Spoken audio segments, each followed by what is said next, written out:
ఎలక్షన్స్లో లిమిటెడ్ సీట్లలో పోటీ చేసి 100% స్ట్రైక్ రేట్ సాధించిన జనసేనాని పవన్ రానున్న ఎన్నికల్లో బలం పెంచుకోవడానికి ఇప్పటి నుంచే ప్రయత్నాలు మొదలుపెట్టారు.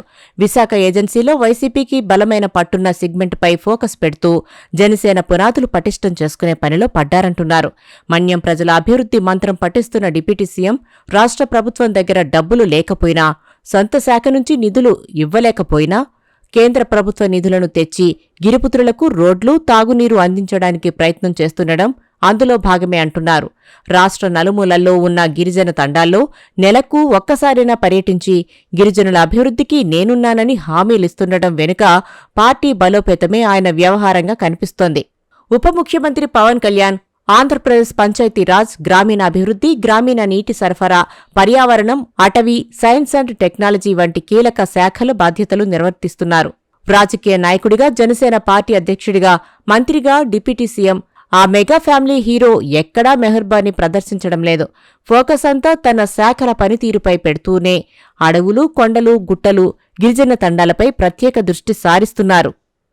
2019 ఎన్నికలకు ముందు పవన్ కళ్యాణ్ టీడీపీతో విభేదించిన తర్వాత ఆంధ్రప్రదేశ్లోని అన్ని జిల్లాల్లో సుడిగాలి పర్యటనలు చేశారు. ముఖ్యంగా మారుమూల ప్రాంతాల్లోకి వెళ్లి ప్రజల సమస్యలు అడిగి తెలుసుకున్నారు.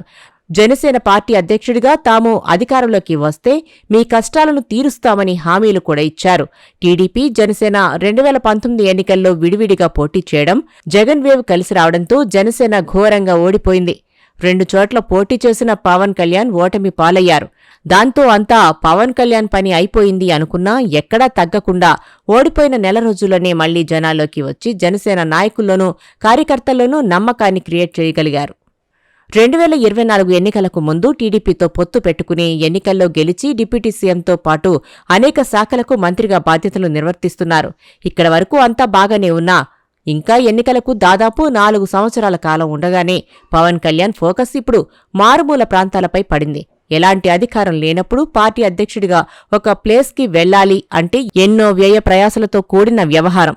కానీ ఇప్పుడు పవన్ కళ్యాణ్ డిప్యూటీ సీఎంతో పాటు అనేక శాఖలకు మంత్రిగా ఉన్న నేపథ్యంలో ఎక్కడికి వెళ్లాలన్న అధికార యంత్రాంగం మొత్తం తోడు ఉండడంతో ఎవ్వరూ ఊహించని విధంగా ఆయన రిమోట్ ఏరియాలను సెలెక్ట్ చేసుకుని అధికార పర్యటనలు కొనసాగిస్తున్నారు.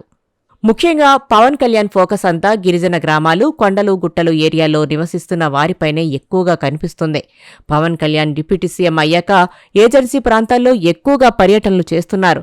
వర్షాలను సైతం లెక్క చేయకుండా పార్వతీపురం, మన్యం జిల్లా, అల్లూరు సీతారామరాజు జిల్లాల్లో పర్యటించిన పవన్ కళ్యాణ్ ప్రజల సమస్యలు అడిగి తెలుసుకోవడమే కాకుండా ఎన్నో ఏళ్లుగా వినిపిస్తున్న డోలీమోతలు లేకుండా చేశారు. సరైన రోడ్లు లేక ప్రజలు అష్టకష్టాలు పడుతున్న ఏజెన్సీ ప్రాంతాల్లో చాలా రోడ్లకు మరమ్మతులు చేయించడంతో పాటు కొత్త రోడ్లు ఏర్పాట్లు చేయించి తండాల మధ్య కనెక్టివిటీ పెంచారు. తండాల్లో రోడ్లు నిర్మింపచేస్తామని జనసేన పార్టీ అధ్యక్షుడిగా ఆయన ఎన్నికల సమయంలో ఎక్కడా హామీ ఇవ్వలేదు. ముఖ్యంగా గిరిజన ప్రాంతాల్లోని ప్రజలకు అలాంటి వాగ్దానాలు చేయలేదు. అయితే డిప్యూటీ అటవీ శాఖ మంత్రిగా, పంచాయతీరాజ్ శాఖ మంత్రిగా ఉన్న పవన్ కళ్యాణ్ ఏజెన్సీ ప్రాంతాల్లో పర్యటించి రోడ్ల నిర్మాణాలు వేగంగా జరిగేలా చర్యలు చేపడుతున్నారు.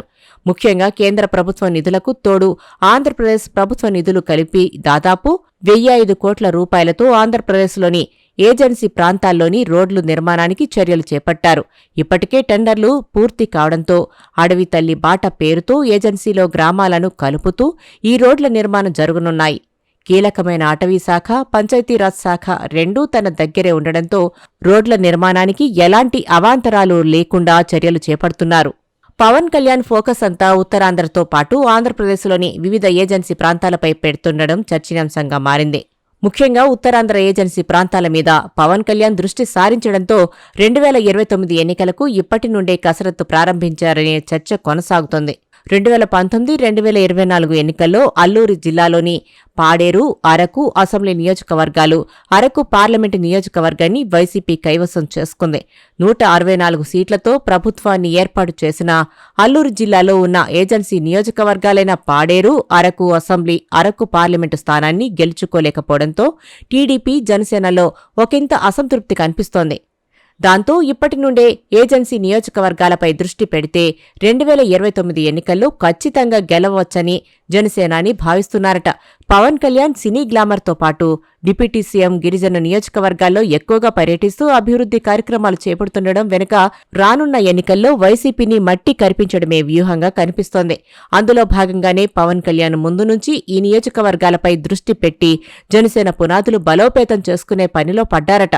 దీనికి తోడు ఇప్పటికే కేంద్ర ప్రభుత్వం అందించే ఎన్నో నిధులను ఏజెన్సీ ప్రాంతాలకు ఉపయోగిస్తూ ఇతర కార్యక్రమాలకు డైవర్ట్ కాకుండా చేయడంలో పవన్ కళ్యాణ్ ప్రాధాన్యత పోషిస్తున్నారు.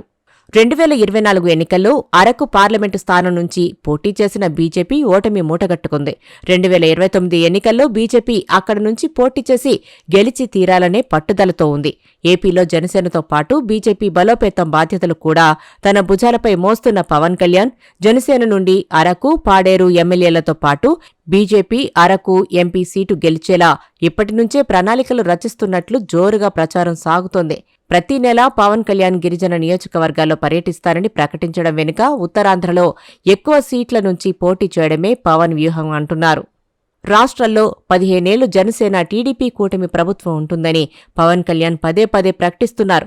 ఆ క్రమంలో రానున్న ఎన్నికల్లో ఉత్తరాంధ్ర, ఉభయ గోదావరి జిల్లాలతో పాటు రాయలసీమలోని కొన్ని ప్రాంతాల్లో ఎక్కువ సీట్లు డిమాండ్ చేయడానికి ఆయన వ్యూహాత్మకంగా పావులు కదుపుతున్నారట.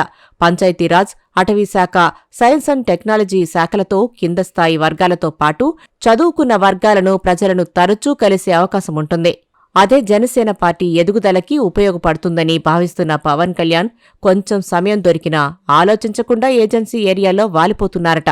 మరి పవన్ ఆలోచన విధానానికి ఏజెన్సీ నియోజకవర్గాల్లోని ప్రజలు ఎలా రెస్పాండ్ అవుతారో, కూటమిలో ఉన్న నాయకులు పవన్ ఏ స్థాయిలో సహకరిస్తారో చూడాలి.